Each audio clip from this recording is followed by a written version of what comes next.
বৃন্দার অত্যাচারে অতৃষ্ট হয়ে এবার সভ্য উপযুক্ত শিক্ষা দিল। বৃন্দাকে চুলের মুঠি ধরে টানতে টানতে বাড়ি থেকে বের করে দিল। হ্যাঁ বন্ধুরা, এমনটা হতে চলেছে আজকের পর্বে। বিস্তারিত জানতে ভিডিওটিতে লাইক দিয়ে চ্যানেলটিকে সাবস্ক্রাইব করে পুরো ভিডিওটি তোমরা দেখতে থাকো।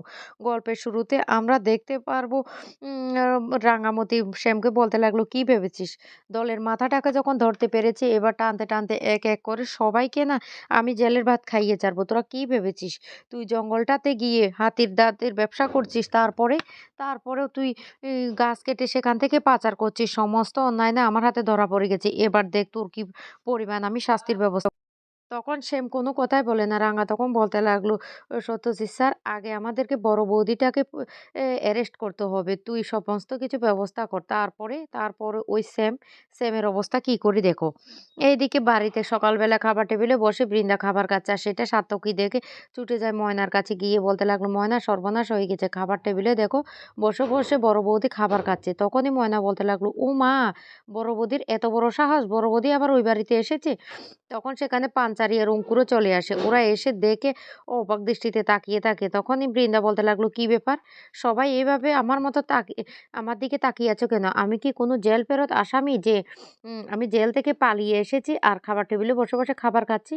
তখন একথা বলতে সেখানে রাঙা চলে আসে, আর রাঙা এসে বলতে লাগলো, এই তুই আবার এ বাড়িতে এসে পালিয়ে তো গিয়েছিলি। তখন বৃন্দা বলতে লাগলো, আমি পালিয়ে যাব কেন রে, কেন আমি পালিয়ে যাব? তখন বলতে লাগলো, অনেক অন্যায় করেছিস, তারপর আবার তোর লজ্জা করছে না এ বাড়িতে বসে বসে খাবার খেতে? তখন সভ্য বলতে লাগলো, এই বৃন্দা, বৃন্দা এক্ষুনি এ বাড়ি থেকে বেরো। বৃন্দা তখন বলতে লাগলো, খবরদার, খবরদার সভ্য, আমাকে একটা কথাও বলবে না। যতক্ষণ না পর্যন্ত আমি এ বাড়ির বউ, ততক্ষণ আমি এ বাড়ি থেকে বের হবো না। তখন সভ্য বলতে লাগলো, বাবার আর বাড়িটা, বাবা বলেছে তোমাকে এ বাড়িতে কিছুতে রাখবে না। তখন পাঞ্জারি বলতে লাগলো, হ্যাঁ ভাই, ওকে এ বাড়ি থেকে বের না করলে আমরা না এই বাড়িতে কিছুতেই শান্তিতে থাকতে পারবো না। ওর মতো মহিলা যদি এই বাড়িতে থাকে তাহলে আমাদের না ভয়ে দিনটা কাটাতে হবে। ও এতটা ভয়ঙ্কর হয়ে উঠেছে। না, না, ওকে এই বাড়ি থেকে বের করতে হবে। এইদিকে সভ্য কিছু বলতে গেলে তখনই সাত্তকী বলতে লাগলো, শোন দাদা, যত কিছু গন্ডগোল করেছিস তুই। এক বউকে কত রূপে যে তুই বিয়ে করেছিস, সেই জন্যই তো বড় বৌদি এসব কাণ্ডকীর্তি করছে এই বাড়িতে।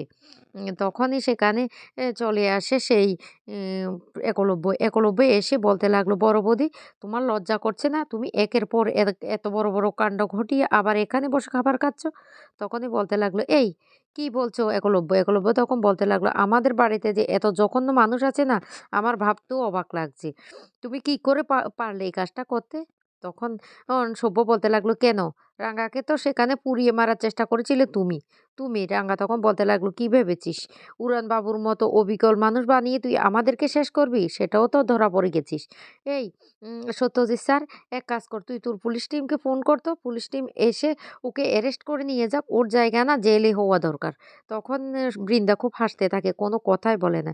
সত্যজিৎ বাবু তখন তার পুলিশ টিমকে ফোন করে। এরপরে সত্যজিৎ বাবু বলতে লাগলো, রাঙা, আমাদের কাছে না কোনো প্রমাণ নেই। ডাক্তার বলেছে ওই শানুকে যে সার্জারিটা করিয়েছে সেটা বৃন্দা বসুর সাথে কোনো জড়িত নেই। বৃন্দা বসুর সেখানে কোনো হাত নেই। সেটা নাকি নিরুপমা নামে অন্য একটা মানুষে এই কাজটা করতে বাধ্য করেছে। তখনই রাঙা বলতে লাগলো, কি বলছিস রে? তুই এসব কি বলছিস? সত্যজিৎ বাবু তখন বলতে লাগলো, হ্যাঁ। তখন রাঙা বলতে লাগলো, ওখানকার সিসিটিভি ফুটেজ? তখন এই কথা শুনে সত্যজিৎ বাবু বলতে লাগলো, ওই হাসপাতালে নাকি সিসিটিভি ফুটেজ ৬ দিন পর্যন্ত নষ্ট ছিল। ডাক্তার বারবার বলেছে অথরিটিকে সেটা ঠিক করার জন্য। তাই সেখানে কোনো প্রমাণ নেই। তখন রাঙা বলতে লাগলো, ও তাহলে আমরা শানুকে এখানে নিয়ে আসবো। শানুকে আনার ব্যবস্থা কর। শানুকে যদি নিয়ে আসি, শানুই তো বলে দেবে কে এই কাজটা করতে বাধ্য করেছে। তখন সত্যজিৎ বাবু বলতে লাগলো, সেই কাজটা করে না কোনো লাভ হবে না। কারণ সেখানে না কোনো প্রমাণ শানুর কাছে নেই যে বড় বৌদি ওকে এই কাজটা করতে বলেছে তার। উল্টো বড় বৌদি আমাদেরকে ফাঁসিয়ে দেবে যে ওকে আমরা মিথ্যে কথা শিখিয়ে নিয়ে এসেছি, তাই না? এখন আর বড় বৌদিকে কিছুতে অ্যারেস্ট করা যাবে না। তখন বৃন্দা হাসতে থাকে আর বলতে লাগলো, কি ভেবেছিস তোমরা আমাকে মিথ্যে মিথ্যে মামলা আমাকে ফাঁসিয়ে দেবে? তখন সাত্তকী বলতে লাগলো, এই তোরা কি ভেবেছিস রে? তোরা আইন সম্পর্কে কি জানিস? জানিস? তার থেকে বেশি ভালো না বড় বৌদি জানে। বড় বৌদি সমস্ত আইনের সবকিছু ভালো করে জানে, সেইজন্য সে কোনো প্রমাণই রাখে না। সমস্ত কাজ সে করার পর প্রমাণটা সে লোপাট করে দেবে। রাঙ্গা তখন আর কোনো কথাই বলতে পারে না। এদিকে তখন সব্য চিৎকার করতে থাকে আর বলতে লাগলো, "বৃন্দা, বৃন্দা আমি তোমাকে ডিভোর্স দেব। আমি তোমাকে কিছুতেই ছাড়ব না। কিছুতেই ছাড়ব না।" তখন বৃন্দা বলতে লাগলো, "তুমি না আমার কিচ্ছুটি করতে পারবে না। কিচ্ছুটি করতে পারবে না তুমি আমার।" তখন বৃন্দা সেখান থেকে ঘরে চলে যায়। এদিকে রাঙা বলতে লাগলো, "সত্যজিৎ স্যার তাহলে আমরা কি করব?" সত্যজিৎ বাবু তখন বলতে লাগলো, "বড় বৌদিকে না ধরা এতটা সহজ নয়। কারণ বড় বৌদি কোনো কাজ না প্রমাণ রেখে করে না। বড় বৌদি সমস্ত প্রমাণ লোপাট করে দেয় করার পরে।" রাঙ্গা তখন বলতে লাগলো, "বড় বৌদিকে তো আমাদের এ বাড়িতে রাখা যাবে না। কারণ বড় বৌদিকে এ বাড়িতে রাখলে আমাদের ভয়ে, ভয়ে থাকতে হবে। এবার কার পালা, এবার কার পালা? এটাই ভয়ে, ভয়ে আমাদেরকে দিন কাটাতে হবে। বড় বৌদিকে যেকোনো প্রকারে আমাদেরকে পুলিশের হাতে তুলে দিতে হবে।" অন্যদিকে দেখা যায় বৃন্দা ঘরে গিয়ে শ্যামের সাথে ফোনে কথা বলতে থাকে। আর শ্যামকে বলতে লাগলো, "তুমি আমাকে ব্যাপারটা বুঝতে দাও। তুমি কোনো চিন্তা করো না।" তখন শ্যাম বলতে লাগলো, "তুমি কি ভেবেছো আমি হাত পা গুটিয়ে বসে আছি? আমি বসে নেই। আমার ছেলেটার জেল হয়ে গেছে। আমি তো ওই মেয়েটাকে কিছুতেই ছাড়বো না। আগে তুমি এটা জানাও যে রাঙ্গা কখন সেই জঙ্গলের সেই ফরেস্ট ফাইটারের যোগটা দিচ্ছে?" তখন বৃন্দা বলতে লাগলো, "তুমি এ নিয়ে একদম চিন্তা করো না তো। আমি তোমাকে সবটা জানিয়ে দেব।" অন্যদিকে দেখা যায় রাঙ্গা পাঞ্চারি অঙ্কুর কথা বলতে থাকে। পাঞ্চারি তখন বলতে লাগলো, "এ রাঙ্গা তুই আর কটা দিন থেকে গেলে তো পারতি।" রাঙ্গা তখন বলতে লাগলো, "না রে, আমার যে কাজটা সেই কাজটা তো আমাকে করতে হবে। আমি জঙ্গলের মানুষগুলোর দায়িত্ব নিয়েছি। তাই জঙ্গলের মানুষগুলোর দায়িত্ব তো আমাকে পালন করতে হবে। আমাকে না কালকে সকালবেলায় সেই ফরেস্ট ফাইটারে যোগটা দিতে হবে।" এদিকে সমস্তটা বৃন্দা আড়াল থেকে শুনতে পেয়ে যায়। আর বৃন্দা সেই খবরটা দিয়ে দেয় শ্যামকে। আর বলতে লাগলো, "আমাদেরকে এবার তৈরি থাকতে হবে।" শ্যাম তখন বলতে লাগলো, "ঠিক আছে তুমি কোনো চিন্তা করো না। কোনো চিন্তা করো না বৃন্দা।" বৃন্দা তখন হাসতে থাকে আর বলতে লাগলো, "এ রাঙ্গা তুই কি ভেবেছিস? এত তাড়াতাড়ি তো আমি এ বাড়ি থেকে বেরোবো না। আমি এই বাড়িতে থেকে আমার কাজটা যতক্ষণ না সাকসেস করতে পারি ততক্ষণ আমি এই বাড়ি থেকে বের হব না।" আ রাঙ্গা তখন মনে, মনে হাসতে থাকে আর বলতে লাগলো, "বড় বৌদি তুই কি ভেবেছিস? তোকে না এবার আমি এমনভাবে মুঠোয় ধরবো তুই আমার হাত থেকে কিছুতেই ছাড়া পাবি না।" এরপরে বৃন্দা ঘরের মধ্যে গিয়ে বসে, বসে হাসতে থাকে আর বলতে লাগলো, "আমি এই বাড়ি থেকে বেরোবো না। আমি এবারের শেষটা দেখে তারপর বেরোবো।" তখন সব্য ঘরে চলে এসে আর এসে বলতে লাগলো, "বৃন্দা তুমি? তুমি এখানে কি করছো?" তখনই বলতে লাগলো, "এই তুমি আমার উপরে একদম রফি দেখাবে না।"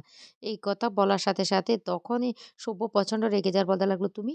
তুমি এক্ষুনি আমার বাড়ি থেকে বেরিয়ে যাও। আমি তোমার সাথে সংসার করতে চাই না। আমি তোমাকে ডিভোর্স দেব।" বৃন্দা তখন বলতে লাগলো, "খবরদার! খবরদার তুমি বাড়াবাড়ি করবে না।" তখনই সব্য বৃন্দার চুলের মুঠি ধরে বলতে লাগলো, "এবার থেকে স্বামীর অত্যাচারটা কি সেটা আমি তোমাকে শিখিয়ে দেব। এবার থেকে আমি তোমাকে অত্যাচার করব।" এই বলে চুলের মুঠি ধরে টানতে, টানতে এদিক ওদিক করতে লাগলো। তখন বৃন্দা বলতে লাগলো, "সব্য তোমার মাথাটা কি খারাপ হয়ে গেছে? খারাপ হয়ে গেছে তোমার?" সব্য তখন বলতে লাগলো, "হ্যাঁ, এবার থেকে বাড়ি থালা বাসন মাজা থেকে শুরু করে সমস্ত কাজ তোমাকে করতে হবে।